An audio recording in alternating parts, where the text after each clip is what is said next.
하겠습니다. 신약성경 야고보서 3장 18절 말씀입니다.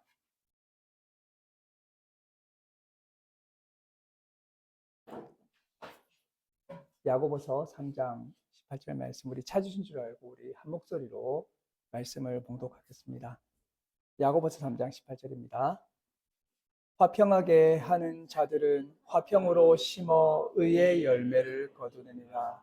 아멘. 오늘 야고보서 3장 18절 말씀으로 화평으로 심어라는 제목으로 하나님의 말씀을 전하고자 합니다. 찬양 가사 중에 세상은 평화 원하지만 전쟁의 소문은 더 늘어간다, 이러한 찬양 가사가 있습니다. 이 가사처럼 전쟁의 소문이 점점 더 늘어가는 시대입니다.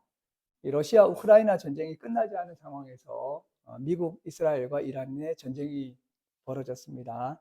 또 휴전이 되는가 싶더니 다시 폭격이 이어져서 종정도 이루어지지 않았고 지금 논의가 되고 있습니다.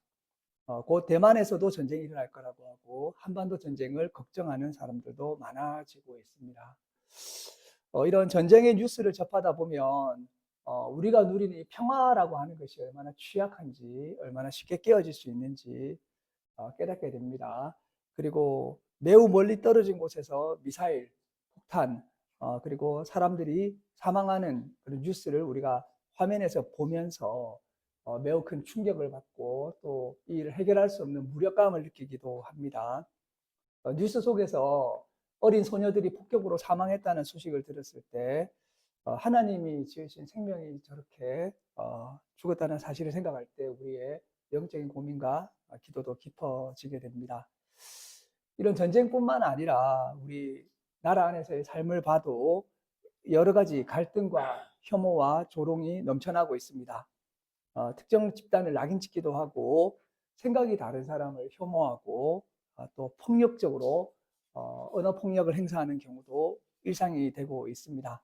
우리 일상을 봐도 많은 갈등과 또 많은 그런 다툼과 작은 폭력들이 난무하고 있는 것을 보게 됩니다. 이러한 전쟁과 폭력의 시대에 하나님은 우리를, 또 우리 교회를 평화를 심는 사람으로, 화평을 심는 사람으로 부르셨습니다. 오늘 우리 본문 말씀을 통해서 우리가 평화를 심는 사람으로, 그리하여 의의 열매를 거두는 사람으로 하나님 안에서 살아가야 될 것입니다. 우리 본문 말씀 한 번만 더 읽도록 하겠습니다. 같이 읽겠습니다. 시작. 화평하게 하는 자들은 화평으로 심어 의의 열매를 거두느니라. 아멘. 여기서 이 화평하게 하는 자들 이렇게 이야기하고 있는데, 이 화평하게 하는 자들이란 말은 한글로는 화평하는 이렇게 하는 자들로 번역되어 있지만 사실은 화평을 만드는 사람, 화평을 창조하는 사람이라고 하는 의미를 가지고 있습니다. 그래서 이것이 바로 우리의 정체성입니다. 우리는 누구일까요? 바로 화평을 만들어내는 사람들, 화평을 창조하는 사람들, 화평을 이루어내는 사람들이라고 하는 것입니다. 그래서 사실 우리가 가는 곳마다 이상하게 저 사람이 오면 우리 모임이, 우리 가족이, 우리 친척들이, 우리가 일하는 곳이 평화가 창조되게 될 때 우리가 정말로 신앙적인 삶을 사는 사람들의 모습이 될 것입니다. 영어로는 피스메이커라고 하는데 바로 이 전쟁과 폭력과 갈등의 세상에서 평화를 만들어내는 존재, 그게 바로 우리입니다. 우리 옆 사람 얼굴 한번 볼까요? 피스메이커이십니다. 이렇게 한번 말씀하십니다. 네, 피스메이커이십니다. 네, 화평을 만드시는 분이십니다. 네, 이 성경에서 여기서 평화를 만든다고 할 때 이 평화는 성경에서는 샬롬입니다. 샬롬이라고 하는 것은 모든 것이 올바른 자리를 찾아가고 모든 것이 질서정연하게 되고 온전해지는 그런 이제 상태를 의미합니다. 그저 좋은 게 좋은 거지 이렇게 이야기하고 여러 가지 문제가 있는 상태로 현상 유지가 되고 덮어지는 것을 의미하는 것이 아니라 불의가 바로 잡히게 되고 소외된 자가 돌봄을 받게 되고 깨어진 질서가 회복되어서 하나님의 정의가 올바로 세워지는, 모든 것이 질서와 올바름을 찾아가는 총체적인 회복의 그런 이제 과정이 바로 평화, 샬롬이라고 할 수 있습니다. 사실 우리 예수교회와 위드교회는 이렇게 화평을 만들어내고 샬롬을 만들어내는 사람들인 것입니다. 산상설교에서도 예수님은 평화를 만드는 자에 대해서 말씀을 하셨고 야고보도 이어서 말씀하고 있습니다. 여기서는 단지 평화를 유지한다든지 평화를 지키고 보존한다든지 가만히 앉아서 평화가 임하기를 기다린다든지 이런 사람이 아니라 그야말로 깨어진 관계와 전쟁의 소문과 갈등의 현장에서 평화와 화해를 만들어내는 평화 화해를 창조하는 사람이라고 할 수 있습니다. 여기서 저는 이 만들어낸다는 말에 좀 주목하고 싶은데요. 이 만들어낸다는 말은 포이오스라고 하는데 여기에서 이제 포이시스 시라는 말이 나왔습니다.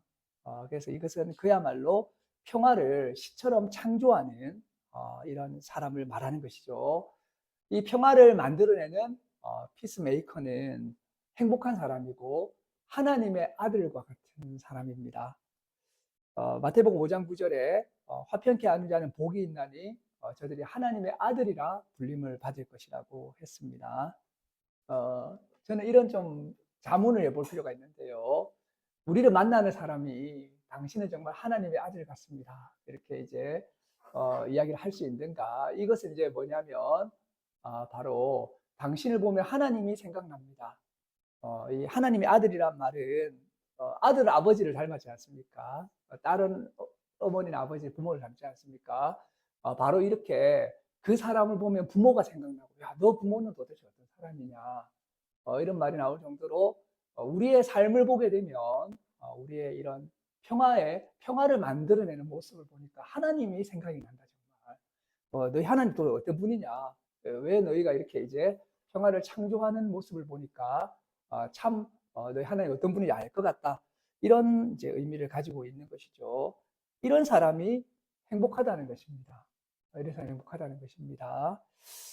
이렇게 이제 샬롬의 회복자가 되어서 샬롬을 만들어 나가는 사람이 될 때 하나님의 아들이라고 사람들이 부를 것이고 남이 불러야 되는 것입니다. 그리고 그들은 행복해질 것입니다.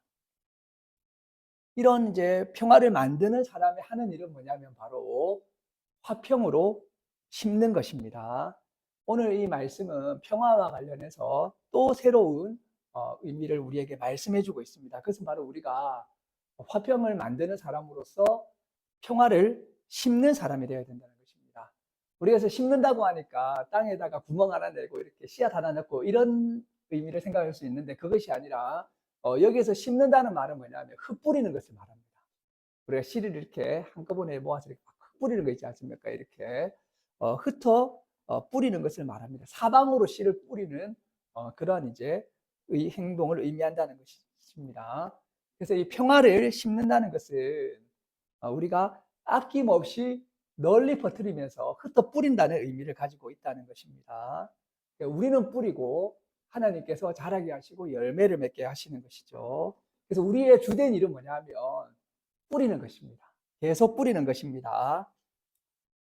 그래서 이제 이 평화를 뿌릴 때 반드시 좋은 땅에만 뿌리는 것은 아니죠. 평화를 뿌릴 때 정말 우리가 이거 뿌려서 될까 싶은 곳에서도 뿌려야 되는 것입니다. 혐오가 난무하는 곳에서, 폭력이 난무하는 곳에서, 적대와 불신이 가득한 곳에서 정말 여기서 무슨 식물이 자랄 것 같은가라고 하는 불모지와 황무지와 거친 땅에도 평화의 씨앗을 뿌리는 것입니다.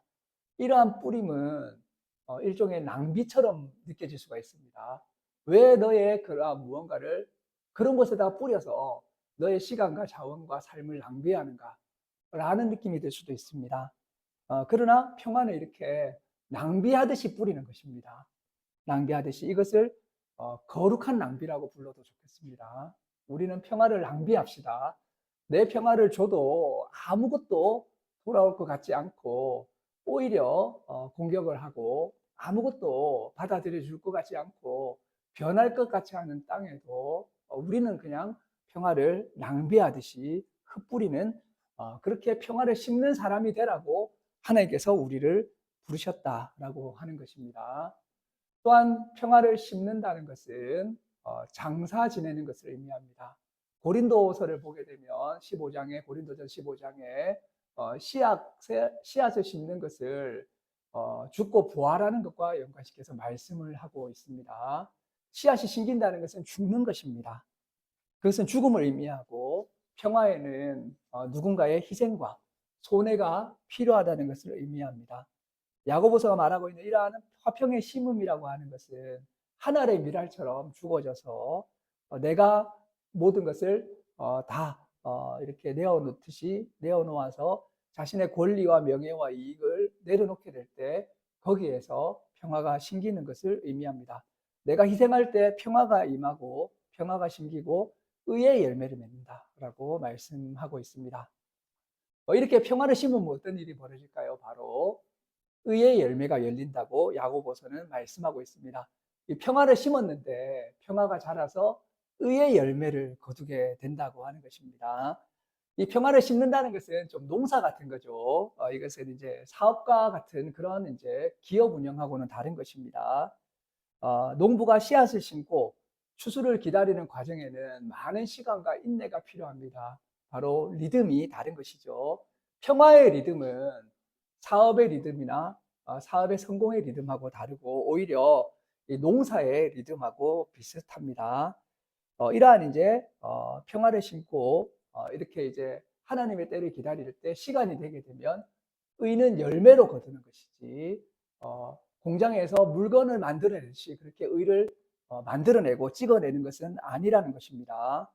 심는 즉시 열매를 거둘 수 없습니다. 평화의 씨앗이 자라서 의의 열매를 맺기까지는 시간과 돌봄이 필요합니다. 이것은 단기적인 성과가 아니라 긴 시간의 인격적인 헌신과 사랑이 필요한 것입니다. 하나님을 신뢰하고 결국에 하나님께서 의의 열매를 주실 것이라고 하는 믿음을 가진 농부의 마음으로 평화의 시간을 보내야 되는 것입니다. 특별히 이 야고보서 말씀은 이러한 의의 열매는 평화로 평화의 방식으로 임한다고 이야기하고 있습니다. 이것은 철저히 평화적인 방식의 파종입니다. 교회는 좋은 목적을 위해서 폭력과 전쟁을 수단으로 삼거나 미화하는 입장에 동의해서는 안 될 것입니다. 많은 전쟁들이 옳다고 이야기하는 명분으로 말미암아 벌어지게 됩니다. 우리가 좋은 목적을 성취하기 위해서 이렇게 폭력과 전쟁의 방식을 활용한다라고 이야기하고 있지만 하나님의 방식은 그러한 폭력과 전쟁의 방식이 아니고 평화로운 방법, 평화로운 심음으로 말미암아서 의를 거두는 것입니다. 사람들은 의의 결과를 낳기 위해서 전쟁의 수단을 사용해야 된다고 하고 있지만 성경의 방식과 하늘로부터 오는 지혜의 방식은 그런 것이 아니고 철저하게 평화로 심겨질 때 가능하다고 말씀하고 있습니다. 그래서 우리 교회는 어떤 혼란의 상황과 어떤 이제 이러한 결단의 상황에서 반드시 평화의 방법에 대한 믿음을 굳건히 가져야 될 것입니다. 이것이 바로 예수님과 야고보가 가르치신 평화를 만드는 사람과 평화를 심는 자의 삶의 자세라고 할 수가 있겠습니다. 이 마틴 루터 킹 목사님이 이렇게 말씀했습니다. 망치로는 장미를 피울 수가 없다. 마틴 루터 킹 목사님이 바로 이렇게 그 비폭력적인 방식으로 운동을 하면서 망치로는 장미를 피울 수 없다고 했습니다. 목적이 수단을 정당화할 수 없습니다. 그리고 이렇게 말했습니다. 목적은 수단 속에 이미 포함되어 있다. 수단이 잘못되었다면 그것은 올바른 목적이 아니다라고 이야기를 했던 것입니다. 정의의 열매를 맺기 위해서 폭력의 씨앗을 심는 것은 장미를 피우기 위해서 망치질을 하는 것과 같습니다. 총과 칼과 미사일로도 백합을 피울 수가 없습니다. 의의 열매를 맺을 수가 없습니다. 의의 열매라고 하는 것은 맺어지는 것이지 억지로 되는 것이 아닙니다. 전쟁과 폭력을 심으면 불의와 복수의 열매를 맺을 것입니다. 하나님의 방식은 바로 평화의 씨앗을 심어서 의의 열매를 맺는 것이라고 할 수가 있겠습니다. 이 의의 열매는 결국에 생명나무와도 같습니다. 이 생명나무는 개인의 구원을 넘어서 민족을 치유하는 그러한 열매를 맺는 생명 열매를 맺게 될 것이고 민족을 치유하고 세상을 치유하는 치유의 열매를 맺을 것입니다. 이 평화를 심는 이러한 삶의 자세가 바로 에덴을 회복하는 진정한 삶의 모습일 것입니다. 지금 여기에서 전쟁의 소문이 들려오는 이 자리에서 혐오와 폭력과 갈등이 난무하는 곳에서 하나님의 평화 안에서 머무르면서 평안을 심으면서 인내하면서 의의 열매를 맺고 그로 말미암아서 민족들을 치유하는 생명나무가 되어야 될 것입니다. 결론적으로 말씀드리고자 합니다. 저는 학교에서 수업할 때 우리 학생들에게 공언합니다. 나는 평화주의자다. 난 평화주의자입니다. 예수님을 믿는 기독교 평화주의자입니다. 예, 저는 이제 평화를 단연코 지지하고 저는 선제 타격 이런 말을 절대 하지 않습니다. 그런 것은 성경적이지도 않고 그렇게 생각하지 않고 어떤 이제 그 명분보다 평화의 중요성을 굳게 붙잡는다고 이야기하고 있습니다. 오늘날 이 세상에서 교회와 그리스도인들은 화평케 하는 자로서의 소명을 재확인해야 될 것입니다. 오늘 야고보 말씀은 하늘로부터 난 지혜의 특징이 바로 이렇게 거룩하고 또 하나의 특징이 뭐냐면 평화롭습니다. 거룩한데 이런 평화가 없는 지혜가 아니라 바로 성결과 화평, 관용과 인내와 용서의 모습으로 피스메이커의 원리로 결국에는 의의 열매를 맺는 것을 성경은 말씀하고 있습니다. 우리 모두 네, 우리 모두 이렇게 평화를 심는 농부로서 우리 또 하루하루 이렇게 내 가정과 직장과 삶과 인터에서 우리 마을에서 국가에 평화를 심는 그런 크리스찬으로서 살아가는 우리 위드교회 예수교 교회가 여러분 되시기를 주님의 이름으로 축원합니다. 네, 기도하시겠습니다. 하나님 감사합니다. 우리에게 평화가 무엇인지 보여주시고 사랑이 무엇인지 보여주시고 용서가 무엇인지 보여주신 예수 그리스도와 하나님의 아버지의 사랑을 우리가 기억하며 또 이 자리에 모였습니다. 우리를 평화를 심는 자로 불러주시고 평화를 창조하는 자로 불러주시니 감사드립니다. 우리의 삶을 돌아볼 때 그렇게 살지 못했음을 또 고백합니다. 이제 예수 그리스도의 평화를 심는 사람으로서 오늘 다시금 이 말씀의 메시지 가운데서 새롭게 결단하고 우리의 삶의 자리에서 이렇게 평화를 창조하는 그러한 예수 그리스도를 따르는 제자로서 살아갈 수 있도록 주님 우리에게 힘을 주시고 은혜 주시고 능력 주시기를 원합니다. 감사드리며 이 모든 말씀 예수님의 이름으로 기도드립니다. 네.